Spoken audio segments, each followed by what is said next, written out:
வீட்டில் இருக்கிற இன்க்ரீடியன்ஸை வச்சு சுலபமாக கம்மியான நேரத்தில் யம்மியாக ஏதாச்சும் புது ரெசிபி இருக்கா அப்படின்ட்டு யோசிக்கிறீங்களா? இன்றைக்கி அப்படி ஒரு ரெசிபி தான் பார்க்க போகிறோம். வாங்க பார்க்கலாம்.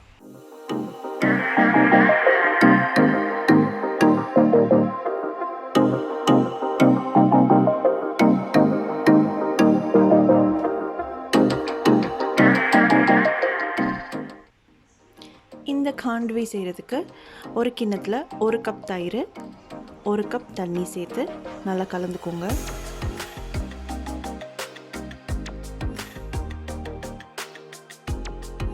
இதில் பச்சை மிளகா பேஸ்ட்டு 1 டீஸ்பூன், இஞ்சி பேஸ்ட்டு 1லேருந்து 2 டீஸ்பூன் சேர்த்துக்கோங்க.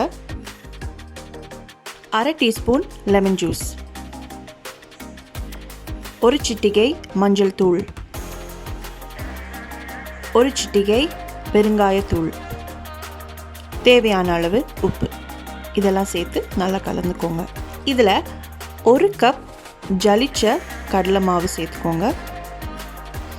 இதை நல்லா கலந்துக்கோங்க. அடுப்பில் ஒரு நான்ஸ்டிக் பாத்திரம் வச்சுக்கோங்க. அது சூடானதும் இந்த கடலை மாவு மிக்ஸ்சரை அதில் ஊற்றுங்க. கடலை மாவு நல்லா கெட்டியாகிறது வரைக்கும் நல்லா கிண்டிக்கிட்டே இருக்கணும். தீ கண்டிப்பாக சிம்மில் வச்சுருக்கணும்.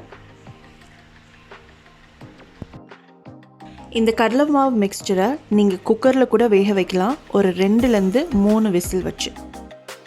ஒரு 8லேருந்து 10 நிமிஷத்துக்கு அப்புறமேட்டு இந்த மாதிரி ஸ்மூத்தாக சில்கியான ஒரு டெக்ஸ்சர் கிடைக்கும். ரொம்ப தண்ணியாகவும் இருக்கக்கூடாது, ரொம்ப கெட்டியாகவும் இருக்கக்கூடாது. இப்போ நம்ம காண்ட்வி மிக்ஸ்சர் ரெடி ஆயிடுச்சு.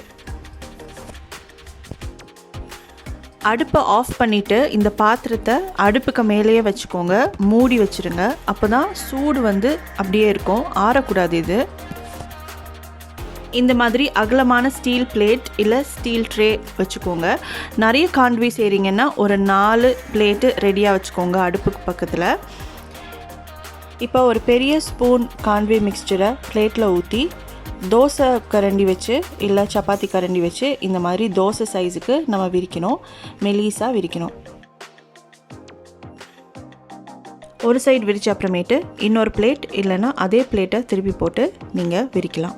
நமக்கு அந்த மாவு மிக்ஸ்சர் சரியான பதத்தில் இல்லைன்னா இந்த மாதிரி பிளேட்டில் ஒட்டாது. அதனால் ரொம்ப தண்ணியாக இருக்கக்கூடாது, ரொம்ப கெட்டியாக இருக்கக்கூடாது, ஆறி போயிருக்கக்கூடாது, எப்போதுமே சூடாக இருக்கணும். ஸோ இதெல்லாம் நீங்கள் கரெக்டாக பார்த்துட்டிங்கன்னா நீட்டாக உங்களுக்கு பிளேட்டில் உங்களுக்கு விரிக்கலாம். நம்ம விரித்த இந்த மிக்ஸ்சர் ஒரு 5 நிமிஷத்துலேயே ஆறிடும். அதுக்கப்புறமேட்டு ஒரு கத்தி வச்சு உங்களுக்கு பிடிச்ச சைஸில் நீங்கள் இதை வெட்டணும். வெட்டின அப்புறமேட்டு இன்னும் ஒரு ஸ்பெஷலான ஒரு டேஸ்ட்டுக்காக திருவண்ண தேங்காய் அப்புறமேட்டு கொத்தமல்லி இலை தூவிக்கோங்க.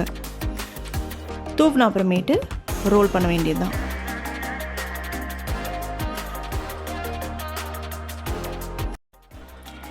இது ரொம்பவே டேஸ்டியான ஒரு ஸ்நாக்கு. நீங்கள் இது ஒரு டிஃபனாக கூட நீங்கள் செஞ்சு சாப்பிட்லாம்.